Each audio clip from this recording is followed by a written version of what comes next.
What is up, guys? It's Mitchell or Deity, and today's video is just going to be kind of like a speculation thing. I haven't made a video for a while in terms of like later game players or mid game players, whatever, anything that is a new player.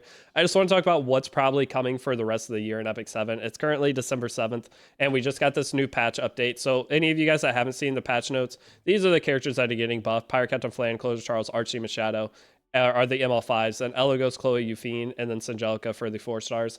Nothing crazy out of this. Sigurd Scythe got changed, and Offer You Can't Refuse got changed. Sigurd Scythe technically makes Amiki worse because she doesn't get as much attack now, but overall is better because it's consistent. So everything with this patch is pretty boring. Everything just got kind of a little increase, so I won't go over it all. I'm sure you guys have seen everything. If you're curious on this, it's in the Discord in the news section, so you can go through and look at this.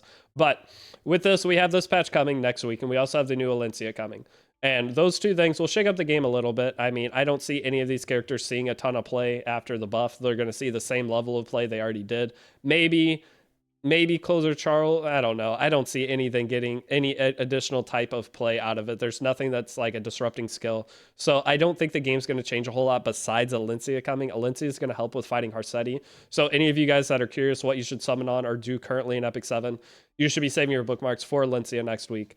And that's basically it. If you're a new player, you could probably summon on another story summon right now if you just started, and then summon on Alencia, you'll get plenty of bookmarks. But anybody who's like mid-game or in-game, obviously saving for Alencia. Then we have Emma Hua Young. Emma Hua Young will shake up things a little bit if she's actually a good light tank destroyer.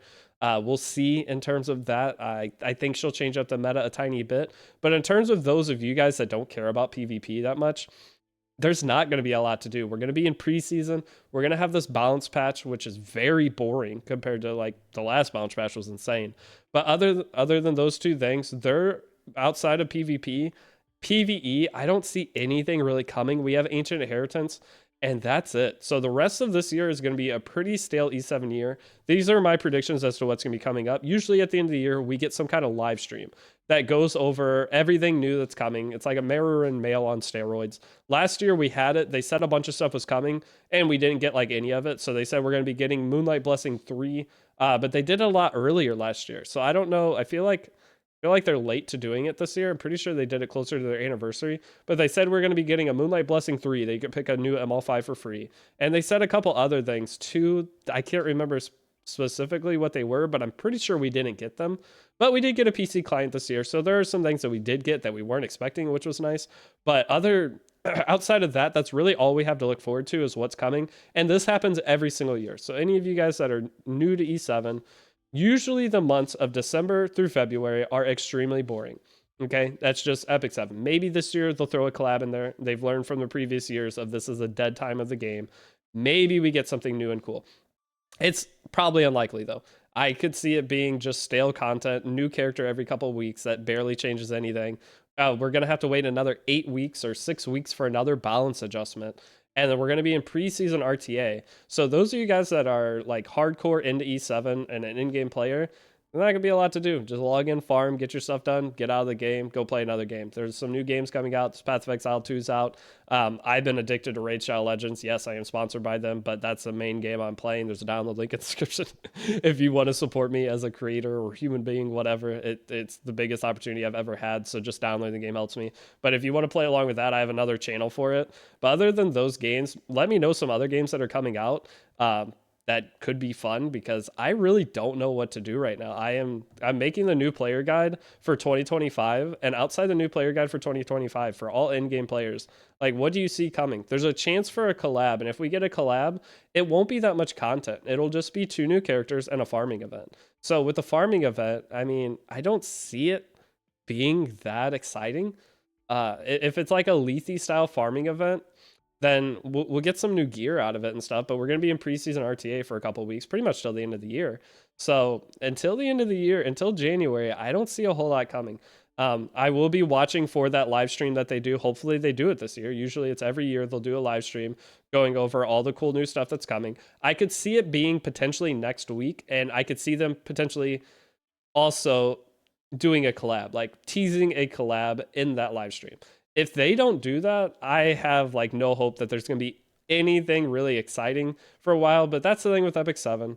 is it always comes back. It always becomes super fun again for at least part of the year. And that's the benefit of continually playing the game.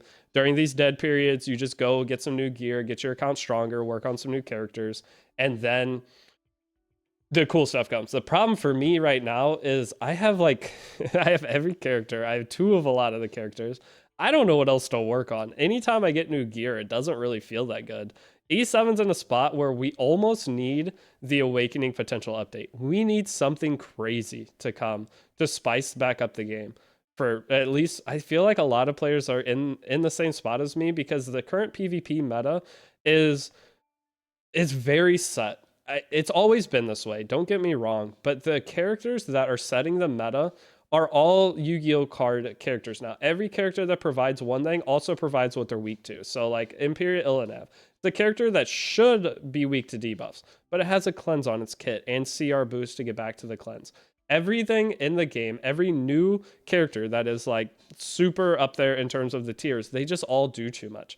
Like ML Luna is a crazy damage dealer as well as one of the best debuffers in the game. ML Politis is a dual attacker as well as she slows the opponent and pushes them back to where you're going to just take board control. Imperial Illinev has damage mitigation, a cleanse.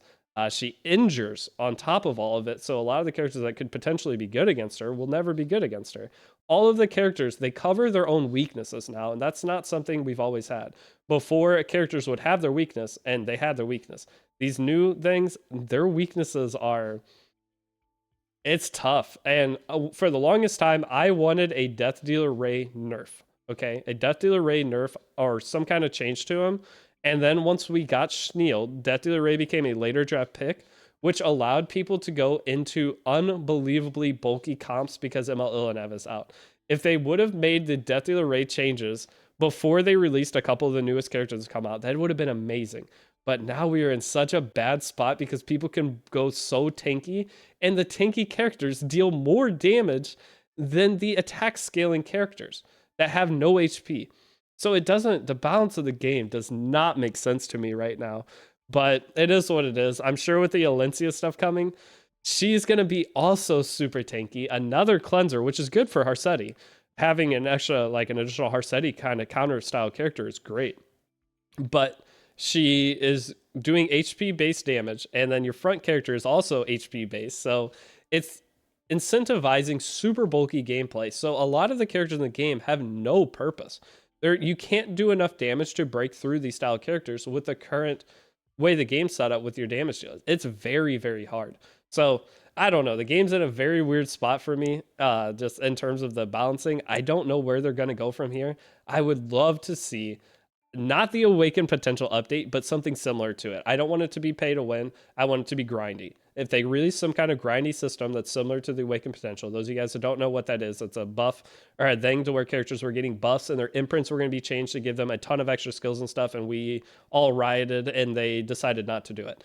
But if they had a bunch of cool things in the Awakening potential update that would have been great, but they canceled the whole thing instead of restructuring it because we did not want the pay to win system of imprints giving skills, right? Imprints giving skills would be the worst thing for Epic 7. But getting additional skills by doing an additional awakening thing, like going and farming a new spirit altar to get some extra skills on characters and get some extra bonus stats to where certain characters that say they were going to buff Alencia, Crow, and some other character. If we can go do that and have some of these old 5-stars be super strong again for a while because they're the first characters to get that kind of update, that'd be really fun for the game. It'd give us something to work on as in-game players and just make it grindy. Make it something that's a big stamina sink so that we have to go farm it and we have something to do. Because as I'm getting older, I'm starting to enjoy PvE more. Epic 7 is not the PvE game. It's just not. The only thing to do in PvE is to farm for more gear. And that's why I've been playing Raid Shadow Legends, because it is it's Epic 7 just with better PvE. That's how I see it. So that's what I've been grinding. Raid has been super addicting for me. But if E7 can come in and start adding some more PvE super grindy things that make it to where I have long-term projects in the game and not something to where when I pull a 5-star character, I 6-star them, fully awaken them, mold them, and put gear on them, and they're already instantly ready to go within 5 minutes of them releasing the character. I kind of don't. I'm kind of miss the grind. I miss the grind of E7. But I don't know. It's been years. Maybe their game's too far along for them to want to add something like that, but that's what I would like. I would like the grind back. I like the old 6-star styling of characters. I don't miss that, but it felt good to 6-star character back then. None of the stuff now boosting up a character feels good. It just is expected. I get it and it's done and I'm moving on. So Epic 7 is becoming more and more of a side game for me, with all the changes that they've, or with all the things that they have set up and making everything easier and easier. So let me know what you guys think about the current state of the game, what you could see coming. My opinion would be potential collab, triple banner. I could see a triple banner coming soon. So a triple limited banner, I think, is what's next. So triple limited banner, you guys get something for your guiding lights and stuff. I'll make a tier list over what you should summon on that. I could see that coming on the 25th, Christmas. I could see it coming on like Christmas. So, and then maybe around Christmas, hopefully before then we get the live stream with all the new stuff coming planned for the next year, because we have chapter 6 coming. So they're going to do the live stream to go over chapter 6 and hype it up, as well as announce like a lot of the stuff they're working on behind the scenes that will be coming this year. Hopefully that comes soon. I need something in Epic 7 to keep me into it besides a new player guide, because I don't really want to play RTA right now. I'm not having fun at all. So hopefully Alencia and Huayang will come out. It'll kind of shake up the meta a little bit, where I'll have fun for a little bit on it again. But I need something new, and I need something new bad with this game to make me keep wanting to get on and grind it. I'll always play it. I mean, Epic 7 is just a daily play game, but I would love to have some kind of like long-term project in this game to work on. So that's all I got. It's been Mature Deity. It's just a quick yap session about everything. I don't know. That's all I got. Thanks for watching. If you're willing to download Raid, it would help me a lot. There's a link in the description. All you have to do is download. There's no point to play to. That's all I got. Thanks for watching. Peace out.